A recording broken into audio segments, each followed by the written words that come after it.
할렐루야. 하나님은 살아계십니다. 그 살아계신 하나님께서 또 오늘 우리가 드리는 이 귀한 또 수요 사경회를 기쁨으로 받으십니다. 특별히 또 예배와 또 말씀과 기도를 사모함으로 나오신 우리 모든 성도님들 환영하고 축복합니다. 오늘 말씀의 제목에도 있었는데요. 예전에는 좀 이런 표현 잘 사용하지 않았던 것 같은데 최근 들어 우리 삶 속에서 자주 사용하는 표현이 있습니다. 무엇일까요? 알고리즘이라는 표현이에요. 그 표현들을 자주 사용합니다. 그래서 심지어 어떤 분들은요, 오늘날 사는 우리 시대가 알고리즘의 시대라고 그렇게 이제 말씀하시는 분도 계시더라고요. 우리가 이제 유튜브 자주 보시잖아요. 유튜브를 켜면요, 알고리즘이 뭘 나타내 주나요? 여러분들이 좋아할 만한 막 영상들을 꽉 해서 추천해 줍니다. 그리고 또 넷플릭스 보시는 분들은 넷플릭스를 켜면요, 회원님이 좋아하실 만한 컨텐츠라고 하면서요, 또 우리가 즐겨볼 만한 영화라든지 드라마를 이제 골라주기도 해요. 그리고 쿠팡에서 어떤 필요한 물건들을 사지 않고 검색만 해도요, 그 다음부터 어떻게 될까요? 자기가 원했던 그런 종류의 물품들을요, 그 다음부터는 이런 상품 어떠세요 하면서 계속해서 알고리즘이 그것들을 구매하도록 우리를 유혹합니다. 어떻게 보면 참 그 알고리즘이라는 것이요, 우리보다 우리를 더 잘 알고 있는 것은 아닌가, 그런 생각도 드는 것 같아요. 아마 우리 성도님들도 그런 경험 있으실 것 같습니다. 한번 검색한 것 때문에 그런 관련된 광고가 계속 따라오기도 하고, 또 한 번 본 그 영상 때문에 그런 비슷한 콘텐츠가 계속 추천되기도 하는 거죠. 이게 바로 알고리즘의 힘입니다. 그럼 여러분, 그 알고리즘이라는 게 대체 뭘까요? 그래서 저도 막 궁금해서 찾아봤어요. 얼핏 알고는 있었는데, 찾아보니까 이런 거더라고요. 간단히 말씀드리면, 어떤 입력이 들어왔을 때 그에 따른 결과가 나오는 어떤 일련의 규칙이라든지 그 과정들을 알고리즘이라고 합니다. 이제 인풋이 있다라면 그에 따른 이제 아웃풋이 발생한다라는 거죠. 예를 들어서 이런 것 같아요.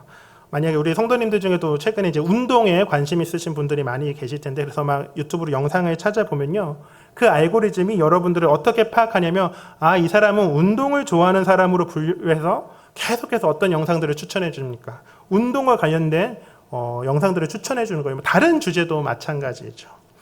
그럼 이 앞에 서 있는 저는 유튜브에서 어떤 알고리즘을 추천해 줄 것 같으세요? 보기에는 먹방이 많이 이렇게 뜰 것 같으신가요? 그런데 보기랑 다릅니다. 그렇지 않습니다. 저도 아까 이제 오후 시간에도 한번 유튜브를 들어가 봤어요. 들어가서 보니까 제 알고리즘에 어떤 것들이 뜨냐면, 기본적으로는 이제 신앙과 관련된 알고리즘이 뜹니다. 어떤 이제 목사님들의 설교도 뜨고, 또 유명 찬양팀의 찬양 영상도 뜨고요. 그리고 최근에 TV보다는 이제 유튜브로 뉴스를 많이 보다 보니까 정치, 경제, 사회 관련된 다양한 뉴스들도 많이 떠요. 그리고 예능 영상이라든지 코미디 영상 같은 것도 뜹니다. 그런데 제 알고리즘에서 좀 특이한 게 몇 가지 떠요. 뭐냐면, 제가 최근에 이제 걸어서 국토 종주하시는 분들 계시잖아요. 서울부터 부산까지 해서 막 그렇게. 근데 그분들이 너무 멋있어 보이는 거예요. 그래서 제가 몇 분을 좀 찾아서 봤거든요, 유튜브로. 몇 분을 찾아서 보니까 그것과 관련된 영상들이 계속해서 뜨더라고요. 그래서 제가 계속 보면요, 어떤 분들은 걸어서 가시는 분도 당연히 있고, 어떤 분은 심지어 국토 종주를 뛰어서 하시는 분들도 있고, 자전거를 타고 하시는 분들도 있고, 심지어 어떤 분들은 인라인 스케이트를 통해서 서울부터 부산까지 가시는 그런 분들도 있었습니다. 그러면서 제가 그 영상을 보면서 제가 무슨 생각이 들었을까요? 제 안에 드는 생각이, 나도 언젠가는 저분들처럼 걸어서 국토종주를 해보고 싶다라는 마음이 솔직히 들었어요. 근데 중요한 건 제가 이제 그걸 언제 실천할지는 아무도 모른다는 걸 저도 모르고, 아마 주님도 그건 잘 모르실 것 같습니다. 그런데요, 여러분, 정말 놀라운 건, 우리가 그렇게 우리의 개인의 삶 속에서 경험하게 되는 이런 알고리즘이라는 것이요, 우리 신앙생활에도 있다라는 거예요. 심지어 유튜브나 넷플릭스, 쿠팡보다도 더 훨씬 정확하고 완벽한 알고리즘이 그 성경의 말씀 안에 있습니다. 그래서 오늘 본문의 말씀을 좀 다시 한번 보고자 하는데요. 우리 7절의 말씀 앞에 화면에 보시고 우리 한 목소리로 다시 한번 같이 읽어보도록 하겠습니다. 우리 7절 다시 읽습니다. 시작. 하나님은 업신여김을 받지 아니하시나니 사람이 무엇으로 심든지 그대로 거두리라. 여러분, 이 말씀이 바로 하나님의 그 완벽한 알고리즘을 알려줍니다. 입력과 출력이 명확해요. 무엇을 심든지 어떻게 되죠? 그대로 거둔다는 겁니다. 그런데 이 7절의 말씀을 잘 보면요, 우리가 좀 눈여겨봐야 될 중요한 말씀, 표현이 있습니다. 그것이 무엇이냐면 스스로 속이지 말라라는 말씀이에요. 이것이 왜 중요할까요? 많은 사람들이, 많은 신앙생활을 하는 사람들이요, 이 하나님의 알고리즘을 무시하거나 피해갈 수 있다라고 그렇게 생각하기 때문입니다. 이런 거예요. 나는 예외가 될 수 있다라고, 나는 특별하다고, 설마 이런 것까지 하나님께서 이런 작은 일까지 다 보고 계실까, 이렇게 스스로를 속이며 살아간다라는 것이죠. 이제 제가 어렸을 때 다니던 모교회가 있을 거잖아요. 저는 서울의 강동구에 있는 한 성결교회를 다녔었는데요. 그 당시 담임 목사님의 설교 중에 하셨던 말씀인데 지금도 기억에 나는 말씀이 있습니다. 본인이 이제 목사님께서요, 새벽 예배에 늦으실 것 같아서 새벽 예배에 나오시는데 좀 과속을 하면서 교회를 가셨대요. 근데 단속에 걸린 거예요. 그래서 목사님이 그 경찰관, 그때는 이제 카메라 그런 거보다는 경찰관 분들께서 단속을 많이 하셨었는데 이렇게 말씀했다고 합니다. 경찰관님, 저기 어떤 교회 담임 목사인데 새벽 예배에 늦어서 급하게 본인이 좀 과속을 하게 됐습니다. 한 번만 좀 봐주시면 안 될까요? 이제 그렇게 경찰관님한테 말씀을 드렸다라고 해요. 그러니까 경찰관 분이 뭐라고 답하셨을까요? 그러시군요, 목사님. 그럼 한번 봐드릴 테니까 빨리 가세요. 그러셨을까요? 이렇게 말씀하셨다는 거예요. 그러시군요. 그럼 다음부터는요, 더 일찍 출발하세요. 하나님도 교통법규 지키라고 하실 겁니다. 이렇게 그분이 말씀하셨다는 거예요. 그래서 그 목사님이 그 이야기를 듣고 당연히 그 경찰관 분한테도 너무 부끄럽고 하나님 보기에 너무 민망하고 부끄러워서 그 다음부터는 절대 그 과속 딱지를 끊지 않으셨다라는 그런 전설과 같은 이야기가 있습니다. 여러분, 하나님의 법칙 앞에서는요, 예외가 없는 거예요. 그리스도인이라고 해서, 교회에 다닌다고 해서, 목회자라고 해서, 중직자라고 해서 예외가 되는 게 아니라는 거죠. 분명 아까 본 7절의 말씀에 하나님은 업신여김을 받지 아니하시니라고 그 말씀이 이것을 분명히 우리에게 알려주고 있습니다. 업신여김이라는 말을 좀 저도 찾아봤어요. 헬라 원어를 찾아보니까요, 그 단어의 뜻이 무엇이냐면 콧웃음을 치다라는 뜻을 갖고 있더라고요. 다시 말해서 하나님을 콧웃음 치면서 우습게 여기거나 조롱하려고 해도요, 아무런 소용이 없다는 거예요. 하나님은 절대 우리에게 속지 않으시고 절대 무시당하지 않으신다라는 겁니다. 그런데 반면 저와 여러분, 우리는 어떨까요? 우리는 때로는 하나님을 속일 수 있다라고 착각을 합니다. 이 정도는 괜찮겠지. 하나님이 한 번 정도는 눈 감아 주시겠지. 내가 다른 좋은 일 하니까 이번에는 괜찮겠지. 이런 식으로 우리는 쉽게 생각한다는 거예요. 하지만 하나님의 알고리즘은 절대 오류가 없는 거죠. 우리가 무엇을 심든지 어떻게 될까요? 그대로 거두게 되어 있는 것입니다. 그럼 이어지는 8절의 말씀을 또 함께 좀 보도록 하겠습니다. 우리 화면 보시고요, 8절도 같이 한번 읽어보겠습니다. 우리 함께 읽습니다. 시작. 자기의 육체를 위하여 심는 자는 육체로부터 썩어질 것을 거두고 성령을 위하여 심는 자는 성령으로부터 영생을 거두리라. 아멘. 이 말씀에서 사도 바울은요, 우리에게 완전히 다른 두 가지의 그 알고리즘을 이야기하고 있습니다. 그것들을 제시해요. 무엇인가요? 하나는 육체의 알고리즘이고 또 다른 하나는 성령의 알고리즘이죠. 이 두 알고리즘은요, 입력도 다르고 과정도 다르고 그에 따른 결과도 다 완전히 다릅니다. 그럼 이제 먼저 육체의 좀 알고리즘에 대해서 한번 생각해 볼게요. 여러분, 육체를 위해 심는다는 것은 대체 무슨 의미일까요? 육체를 위해 심는다. 이것은 어떻게 보면 단순히 우리의 몸의 어떤 욕구만을, 그런 것만을 말하는 것이 아닙니다. 자기중심적인 삶의 모든 방식들을요, 의미하는 거예요. 내 욕심, 내 편의, 내 이익, 내 명예, 내 만족만을 추구하는 모든 것들을 말하는 것이죠. 그렇다면 우리는 개인의 일상 속에서, 우리의 삶 속에서 구체적으로 어떠한 그런 육체의 알고리즘들이 있을까요? 이런 것 같습니다. 내 이익을 위해 거짓말하는 것, 내 편의를 위해 어떻게 보면 좀 가족을 소홀히 여기는 것, 돈을 벌기 위해 양심을 속이는 것, 내 체면을 위해 다른 사람을 무시하는 것 등등등, 이런 것들이, 이런 모든 것들이 그런 이제 육체의 알고리즘에 해당하는 거죠. 그리고 이 육체의 알고리즘에는요, 특징이 있습니다. 그것이 무엇이냐면 즉시성이라는 거예요. 즉시성. 당장 효과가 나타난다라는 거죠. 거짓말하면 어떻게 되나요? 당장은 그 위기를 모면할 수 있고, 부정한 방법을 쓰면은 당장은 이익을 볼 수 있고, 이기적으로 행동하면 당장은 편해집니다. 그래서 사실 저도 마찬가지이고요. 많은 사람이 그 육체의 알고리즘을 따르고 선택하게 되는 거예요. 그런데 주님께서는 바울을 통해 이 육체의 알고리즘의 최종 결과를 말씀해 주세요. 그것이 무엇입니까? 썩어질 것을 거둔다라고 말씀하십니다. 썩어질 것을 거둔다. 일시적으로는, 잠깐은요, 그런 것들이 성공한 것처럼 보여도 결국 썩어져 버린다는 거예요. 사람과의 관계도 썩어지고, 개인의 마음도 썩어지고, 심지어 개인의 인생이 다 썩어져 버리는 것입니다. 그런 반대로 성령의 알고리즘은 어떨까요? 성령의 알고리즘. 성령을 위해 심는다는 것은 여러 가지로 우리가 표현해 볼 수 있겠지만, 하나님의 뜻에 따라 사랑과 선함으로 이웃을 위해 이타적인 삶을 사는 것을 말합니다. 당장은 손해를 보는 것 같아도 정직하게 사는 것, 내가 힘들어도 가족을 먼저 생각하는 것, 내 시간과 마음을 다른 이들에게 나누는 것, 내가 비록 마음이 좀 어렵지만 다른 이들을 용서하는 것, 섬기는 것, 이러한 것들이 바로 성령의 알고리즘이죠. 그리고 이 성령의 알고리즘의 특징은요, 지연성이에요. 지연성. 아까 즉시성이 특징이었던 그 육체의 알고리즘과는 정제 반대이죠. 당장은 그 결과가 보이지 않습니다.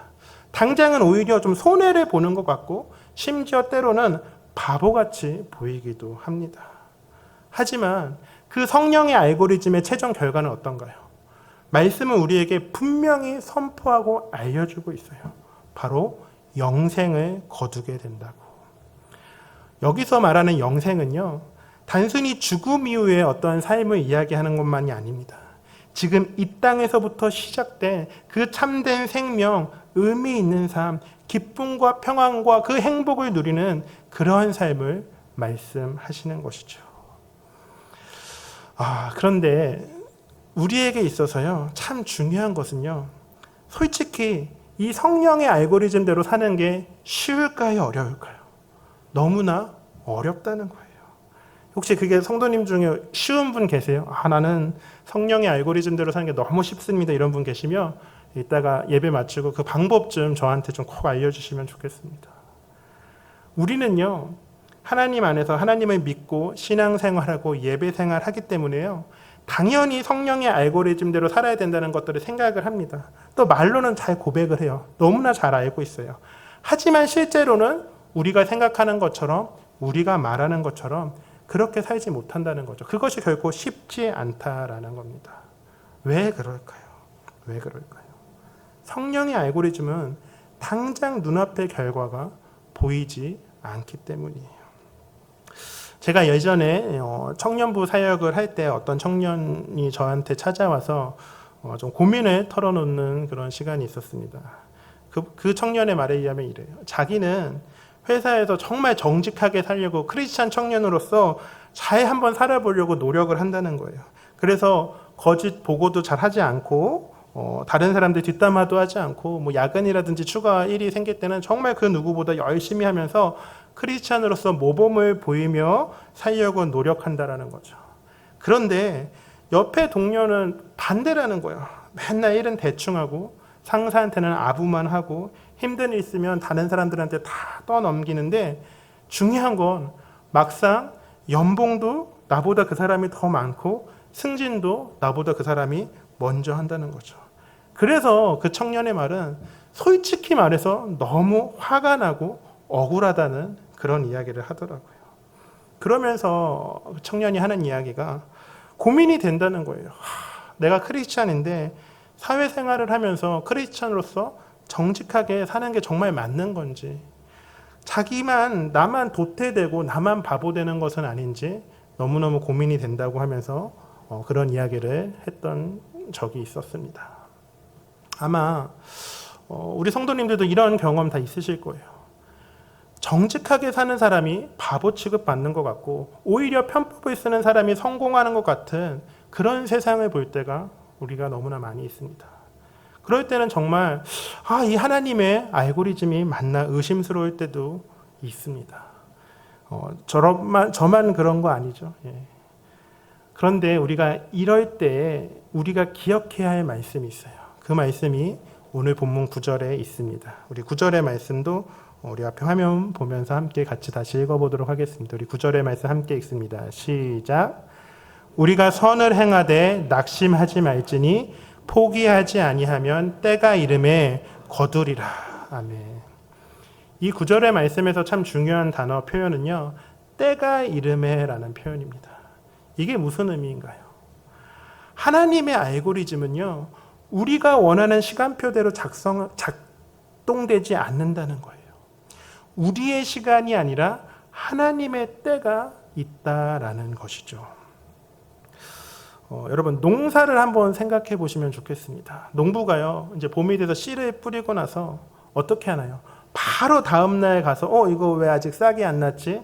이거 진짜 혹시 가짜 씨앗 아니야? 그렇게 할까요? 그렇게 하면서 포기를 하나요? 그런 농부는 없습니다.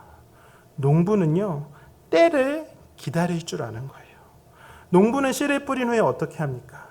물도 주고 잡초도 뽑고 거름을 주면서요, 정성껏 돌보면서 기다립니다. 그리고 어떤 때가 되었을 때 수확을 하죠. 그런데 하나님의 알고리즘도 마찬가지인 거예요. 하나님의 알고리즘도요, 기다리는 시간, 그 로딩 타임이 있는 것이죠. 우리 각자는 각자의 방법대로 성령에 따라 심었다고 해서요, 그것들의 결과가 바로 나오는 게 아닙니다. 그런데 중요한 것, 확실한 것은 분명히 하나님의 때가 되면은 거두게 된다는 거예요. 그리고 그것이 바로 우리를 향한 하나님의 약속이고 언약이고 은혜이며 하나님의 섭리가 되는 것이죠. 그럼 이제 우리는요, 스스로에게 이런 질문을 하게 됩니다. 그럼 나는 나의 일상에서 어떻게 그 성령의 알고리즘을 선택할 수 있을까? 내가 실천할 수 있는 구체적인 방법은 무엇일까? 이제 이런 질문들을 하게 되죠. 그래서 저도 한번 이 질문을 가지고요, 곰곰이 생각해 보았습니다. 그래서 제가 몇 가지를 한번 추려봤는데, 먼저 첫 번째로는요, 삶의 매 순간순간 기준을 잘 세워야 돼요. 그리고 선택을 잘 해야 합니다. 우리가 무엇을 하든지 그곳이 뭐 직장이든 가정이든 교회이든 어디서든지요, 나에게 유리한 기준을 삼고 선택하는 삶이 아니라 하나님께서 기뻐하실 만한, 하나님이 보시기에 옳으실 것 같은 것으로 기준을 삼고 그것으로 판단하며 그렇게 선택한 것이죠. 참 어렵지만 정말 중요한 것입니다. 그리고 또 두 번째는 작은 것부터 실천하는 거예요. 작은 것. 제가 아까 말씀 서두에 이제 걸어서 국토 종주하는 것에 좀 관심이 생겼다라고 이야기했었잖아요. 국토 종주하기 전에 먼저 동네 한 바퀴라도 먼저 걷는 거죠. 거창한 것에 목적을 두는 것이 아니라 일상의 작은 선택들에서부터 그 성령의 알고리즘을 적용해 보는 것입니다. 엘리베이터에서 다른 사람들을 타면 다른 사람들을 위해서 문을 잡아주는 것, 대중교통을 이용할 때는 임산부나 어르신에게 자리를 양보하는 것, 식당에서는 다음 사람을 위해 테이블과 의자를 잘 정리하는 것, 사람이 많고 붐비는 곳에서는 타인에게 먼저 양보하는 것, 그리고 비록 내 마음에 완벽하게 들진 않지만 무언가 교회 안에서든 직장 안에서든 가정 안에서든 수고한 사람이 있다라면 그를 위해 칭찬하고 격려하고 감사하고 위로하는 것 등등등. 사실 이런 작은 일들이야 별거 아닌 것 같아 보이지만 이런 것들이 바로 우리의 영적인 근육을 키워주는 거예요. 저는 뭐 큰 근육도 그렇고 작은 근육도 그렇고요. 살 안에 덮여 있어서 제가 좀 드리기에는 조금 민망한 이야기지만요. 사람의 몸도 한번 잘 생각해 보세요. 큰 근육들이 막 울그락불그락 하는 거 어떠신가요? 그것도 멋있지만 사실 진짜 멋있는 건 뭐예요?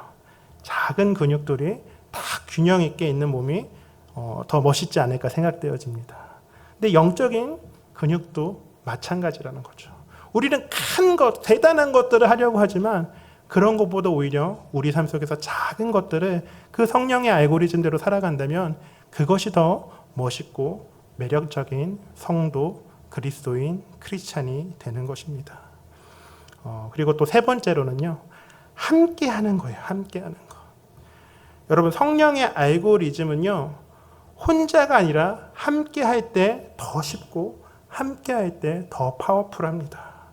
그 주님의 몸된 교회가 혼자가 아닌 함께 지어져 가야 하는 것처럼요, 그 성령의 알고리즘도 혼자가 아닌 함께 할 때 훨씬 더 쉽게 할 수 있는 것이고 함께 할 때 더 큰 영향력이 생겨나는 것이죠. 로마서 8장 28절에 보면요, 우리가 잘 알고 있는 아주 유명한 말씀이 있어요. 제가 화면에 띄어 있는데요, 우리 함께 화면 보시고 함께 같이 읽어보도록 하겠습니다. 시작. 우리가 알거니와 하나님을 사랑하는 자 곧 그의 뜻대로 부르심을 입은 자들에게는 모든 것이 협력하여 선을 이루느니라. 아멘. 분명 주님께서 우리에게 바라시는 것은요, 혼자가 아닌 협력하여 선을 이루는 것입니다. 우리 옆에 계신 분들과 한번 이렇게 고백해 보면 좋겠습니다. 우리 합력하여 선을 이룹시다. 이렇게 한번 고백해 볼까요? 합력하여 선을 이룹시다. 아멘. 합력하여 선을 이루는 우리 성도 예수도망교회가 되기를 소망합니다.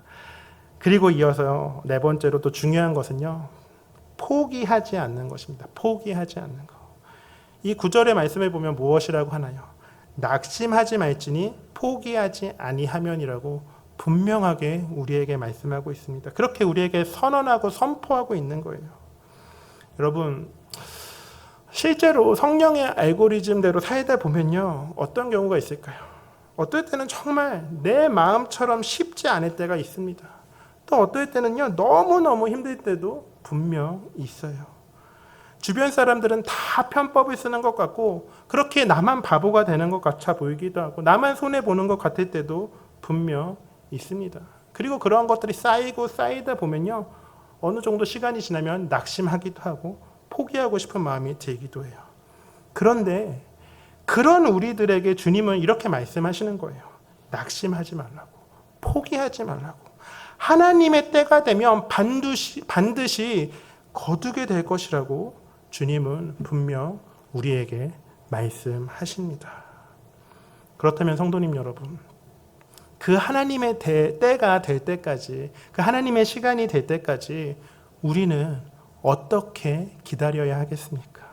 우리는 어떻게 기다릴 수 있을까요? 여러분, 우리는요, 행복해야 합니다. 우리는요, 즐거워야 해요. 우리는요, 재미있어야 하고 우리는 기뻐해야 합니다. 여러분, 유튜브의 알고리즘이 왜 뜨나요? 그것에 관심이 있다는 거죠. 그리고 관심이 있다는 것은요, 그것에 재밌어 한다는 거예요. 즐거워한다는 거예요. 기뻐한다는 거예요. 그리고 그것을 통해서 행복감을 느낀다는 거예요. 이처럼 우리는 육체의 알고리즘이 아니라 그 성령의 알고리즘이 재미있어야 합니다. 성령의 알고리즘을 선택하는 것이 내 삶의 기쁨이고 즐거움이어야 돼요. 그리고 우리가 함께 이루어져서 그 성령의 알고리즘대로 살아가는 것이 우리의 삶의 행복이어야 합니다. 그래야만 우리는 내 삶에 비록 때로는 이해되지 않는 고난이 있다 할지라도, 너무너무 힘든 어려움이 있다 할지라도, 그래야 우리는 그 하나님의 때를 기다릴 수 있는 것입니다. 제가요, 예전에 이제 몇 해 전에 별세하신 이어령 교수님의 간증을 들은 적이 있었습니다. 이제 이어령 교수님께서 이런 이제 이야기를 하시더라고요. 원래 이어령 교수님은 아시는 것처럼 이렇게 무신론자였잖아요. 무신론자였는데 따님이신 이민아 이제 목사님께서 목사님께 전도되셔서 이제 신앙생활을 시작하셨는데요. 그렇게 신앙생활을 하시면서 어느 날은 따님과 같이 어떤 예배에 함께 가셨다라는 거, 예배를 드리러 함께 가셨다는 거죠. 그런데 그 예배 중에 그 따님이 찬양을 하는데 막 손을 들고 덩실덩실 춤을 추면서 그렇게 예배를 드리더라는 거예요. 그런데 그 이어령 교수님은요, 그게 썩 이제 못마땅하셨다는 거죠. 그래서 따님한테 이렇게 말씀하셨대요. 예수님 믿는 것도 좋고 성경 말씀 배우는 것도 다 좋은데 예배 때 제발 그런 것만 좀 안 하면 안 되겠니? 그렇게 말씀하셨다고 합니다. 이어령 교수님 보시기에는 약간 그런 게 비이성적이고 지성인으로서 보여지지 않았다라는 거죠.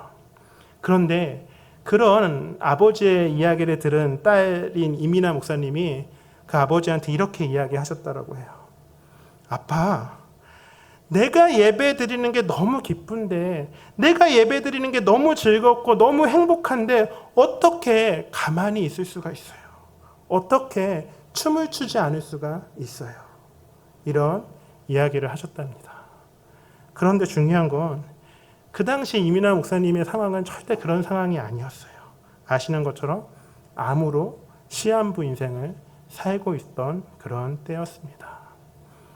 우리 사랑하는 성도님 여러분, 무엇이 진짜 기쁨이고 무엇이 진짜 행복입니까?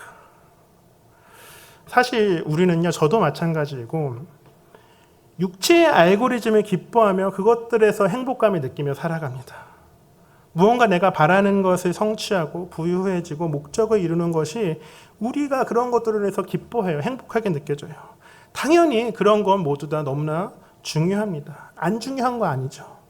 하지만 그것과는 비교도 안 되게 우리의 삶에서 중요한 것은요, 바로 성령의 알고리즘이라는 거예요. 하나님의 알고리즘이라는 거죠. 우리는 세상의 그것들, 그 육체의 것들로 인해서 기뻐하고 즐거워하는 것이 아니라 하나님을 알아가는 것이 너무나 기쁘고 하나님을 예배하는 것이 너무나 즐겁고 그 하나님의 자녀로 살아가는 것이 우리의 인생에 있어서 가장 큰 행복이 되어야 합니다. 그리고 우리는 그것을 위해 사실 그 무엇보다도요, 간절히 기도해야 돼요. 하나님, 내가 살면서 그 무엇보다도 주님을 믿는 것이, 그 주님을 알아가는 것이, 주님을 사랑하는 것이, 주님을 닮아가는 것이, 주님을 전하는 것이 내 삶의 가장 큰 기쁨이 되게 해주세요. 내 삶의 가장 큰 행복이 되게 해주세요라고요. 사실 우리는 그것을 위해서요, 목숨 걸고 기도해야 합니다. 왜요? 그러지 않으면 우리는 결코 성령의 알고리즘대로, 성령의 심음대로 살아갈 수 없는 그런 자들이기 때문이죠.